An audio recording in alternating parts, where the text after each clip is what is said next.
Hello, everyone. This is John Byrne with Poets and Quants. We are here for Fridays with Sandy. That's Sandy Kreisberg right there in Boston. And we have a terrific candidate and an interesting one. I mean, with a compelling story, who would like to apply to Harvard, Wharton, NCOD, Sloan, Duke, and Darden. Not this year, probably next year. She has a 3.3 from SUNY Buffalo in International Studies in Chinese. She has yet to take the GMAT or GRE yet, so we don't really know what her standardized test score is. She works on, I'm going to screw this up and I want you to help my pronunciation, as a toponymist. Is that right? Toponymist, yes. Okay, toponymist. Now, if you don't know what that is, that's understandable because I didn't have a clue either. I bet you Sandy didn't even know. I did not know. Yes. And I looked it up, and it means something on the order of naming places.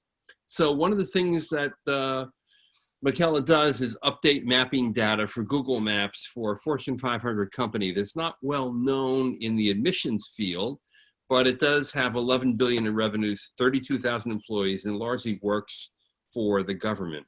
What's the name of the company, John? The name of the company is called, how do you pronounce that? Lida? Leidos. Oh, Leidos. Okay, good. Great. And in fact, that company was renamed. It had a much more like scientific name before going with this new name. How big is that company, John? 11 billion in revenue, New York Stock Exchange company. It's in the Fortune 500. Yeah, okay. 32,000 employees. Right. That's what we care about.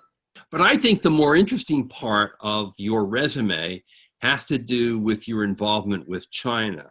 So you work for two other companies where you were basically a China sourcing specialist and helped U.S. companies import goods from China. You have spent 6 years of your 26 years of life in China. You learned Mandarin there, did an internship with Burson Marsteller, which is really a fascinating part of your background. So Sandy, what do you think? We got a lot going on here. What we've got is a low GPA at a 3.3. We've got no reported standardized testing, but let's assume that you're come in at average or below average. And then you've got some very interesting work history that needs a lot of explaining, both what you do and the fact you're working for big companies, and the fact that how many full-time jobs have you had since graduation? I have had 3, including the one I'm at. Yeah, so all that's got to be explained. They're from companies that are not feeder companies to business schools. Mm-hmm. So the execution of your application is really going to count. You're going to need a resume that explains things, and then the parts of the application that allow you to explain what your duties are, what the companies do. Those parts are very, very important for you, because the people reading it have to be educated about that. Okay, so where do you want to be in like 10 years? I'm looking at federal consulting. I've looked at Deloitte as well as McKinsey because they have a huge federal consulting department in their companies around here, just to be that bridge between the private sector and public sector, as I've come from the private sector to come work in national security. And so I would like to do that from an outside standpoint, because from within the military, especially as a junior enlisted airman, it's a little difficult to get those proposals across for improvement. Good. Okay, so let's make it real simple. After business school, you want to get a job with McKinsey or Deloitte? Yeah. Consulting companies that have a military service part of them? Mm-hmm. Yeah, good. That's plausible. All right. Now, the other thing, Sandy, that we didn't talk about yet, which is a very important part of this profile, and to me explains the 3 jobs that she's had at still a relatively young age, is the fact that she wanted to pursue a career in the military. And she went to OCS, Officer Candidate School, in the U.S. Marines. And then what happened is she tore an ACL, which basically canceled her military career. So then she had to seek an alternative path, which led to these jobs. Meantime, her desire to serve the country still got her into the United States Air Force Reserve, where she's going to be deployed for a 6-month deployment in the Middle East soon. So that's a really key part of this story, and it helps kind of offset and explain those 3 jobs at non-feeder schools. Yeah, you're going to have to put that together for them, Michaela. Maybe John can help you. John managed to put this together in a way I didn't. John's explanation is perfect. And so what you have is a consistent story here. You just have to detail it and make the resume a lot more informative, and the application itself. And then your goals make sense. So you've got a consistent picture here. Okay, drum roll, please. Look, Harvard and Wharton are going to be really hard, and so is Sloan, okay? Mm-hmm. And the reason for that is simple. They are elitist kind of schools. They like big numbers, and they like elitist credentials. Mm-hmm. Yeah, so, you're not getting into Harvard, Wharton, or Sloan unless I think your chances there are 20%, 25%. That's a hell of a good story. If you put together a great story and manage to get a get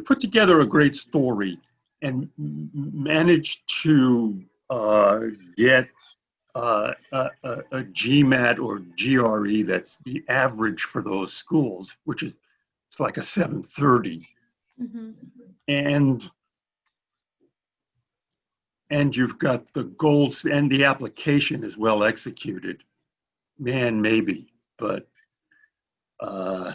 it's just you're asking them to blink too many times at this point. You're asking them to blink at a low GPA. Mm-hmm. That's why if you get a alternative transcript with now you said you've gotten A's in courses like what recently? Computer science and calculus. Yeah, well, those are serious courses. Super positive. Yeah, that could really help, man. That stress that fact. Yeah. And then you've got a real interesting story. So the only thing you have to explain is the 3-3, mm-hmm. And why that you have to say my coursework after college in calculus and computer science is more predictive of the success I'm going to have at your school. Okay, if you say that, write that down. It's believable. Yeah. Look, the strong points of this application, which really need to be leveraged, I think, I'd like to hear what you say, Sandy, is number 1, your exposure to China and the fact that you speak Mandarin and are multicultural. Yeah, all that's great. Right? And the military piece and that whole story of how you wanted to be in the military and because of the ACL, you couldn't. Mm-hmm. And I think another piece that we haven't revealed yet is that you were largely brought up by a single mom. Mm-hmm. And why I think that's important to your story is it explains to some degree why you went to SUNY Buffalo instead of some fancy-dancy, elitist, expensive college. Mm-hmm. And it may matter to some admission. Okay, John, here, let me ask you a real important question. Yeah. Is Michaela a minority? Well, what percentage Puerto Rican are you? A quarter. A quarter, okay. And then who you were raised by your mother? Yes, primarily. And your mother, sorry, but this is important. And your mother is half Korean, half Puerto Rican, but she immigrated from South Korea. Army. Oh, her really? father was in the Army. Okay, that's important because that explains some of your early interest in the military. Mm-hmm. Yeah, my grandfather's. Okay. Mm-hmm. I mean, you got a really unusual, interesting background, and you got to got to play that up in light of some of the other stuff in this profile. It's very hard, I think, to weave all this together, Sandy, in a compelling story. It is, but it's totally necessary, Yeah. because once it's explained, it touches a lot. It pushes a lot of their buttons. It certainly does. But let me just pause here, John. How do schools legally define underrepresented minorities? I think you got to be 50% or above, don't you? I'm not sure. And so in a way, you're not officially Hispanic, and you're not officially Asian American. Well, Asian American is not a. No, it's not a URM, not a URM, exactly. Yeah. But okay, you should definitely be mentioning this. Yeah, you should mention all that. I just thought we could. If you were a URM, boy, that would really help. Yeah. Now, so I'm going to just say this: if Sandy thinks you have a 20% shot at Wharton, HBS, and Sloan, that puts you already. Let me say something. That's with really good application. Standardized test score. Okay, right. Now let's say you get a 680 to 700. All right. Then I think you're really looking at some of the other schools on your target list. You're looking at Duke. You're looking at Darden. NCOD would love you, given your international background and the fact that you're an American. Look, but if you want to work for Deloitte and you want to do government consulting, you can get that from any of those schools. Yeah, and you could get that out of Georgetown, out of UNC, out of Emory as well. Absolutely. Right.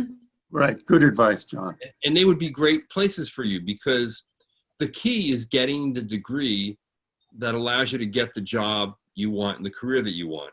And Georgetown, UNC, and Emory can do that for you with Deloitte. Deloitte, absolutely. Deloitte is looking for people like you. You should start reaching out to places like Deloitte as soon as you get to business school. You should try and get a summer job there. I was hired by Deloitte a few months ago for supply chain for financial and an analyst for foreign transactions. But because of my deployment, and I don't like to blindside the companies that hire me, they wanted to postpone it until after my deployment. That's perfect.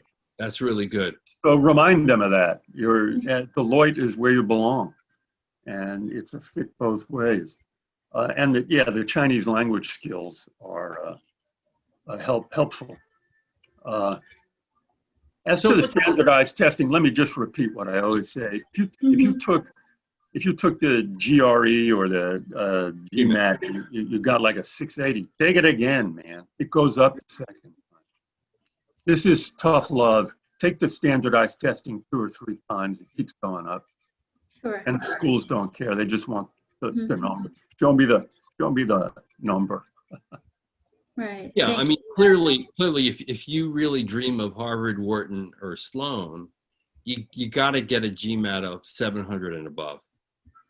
Yeah, but your dreams can come true at those other schools. Just keep that in mind. That's absolutely right. And come true with scholarship money at UNC, Emory, Georgetown, possibly Duke and Darden. Yeah, Georgetown, being in Washington might be a plus. You can really schmooze there. All right, well, listen, good luck on your deployment. Use the time to study hard for the GMAT. Do take the test and see where you're at. Follow Sandy's tough love advice. If you don't get, 650, 680, at least 680, you got to take it again. And if you want to do a reach school, which one, at a Harvard, Wharton, and Sloan, which one would you pick? I'd pick Harvard, frankly. One reach school and then apply to a few more, like UNC, Georgetown, and Emory with Duke and Darden. But I think Harvard's your best bet, better than Wharton or Sloan, don't you? Sam? Yeah, I agree with you, John. Harvard's got more room to take chances, and they might view you, because the class is so big, they might say, we can take a chance with this candidate. And they're going to listen to your story. And if you put your story together well, it will be compelling. But that's going to take a lot of effort. Yeah, I might disagree with John. Look, apply to as many schools as you can. If you've got the starch to do it, do it. It's hard to, Wharton might like you too. And you have another year too, so this is Yeah. really good for you. And during deployments, usually there's a lot of downtime. You study for your exam. So good luck to you. And Sandy, thank you yet again. This is John, Okay. Poets and Quants, Fridays with Sandy.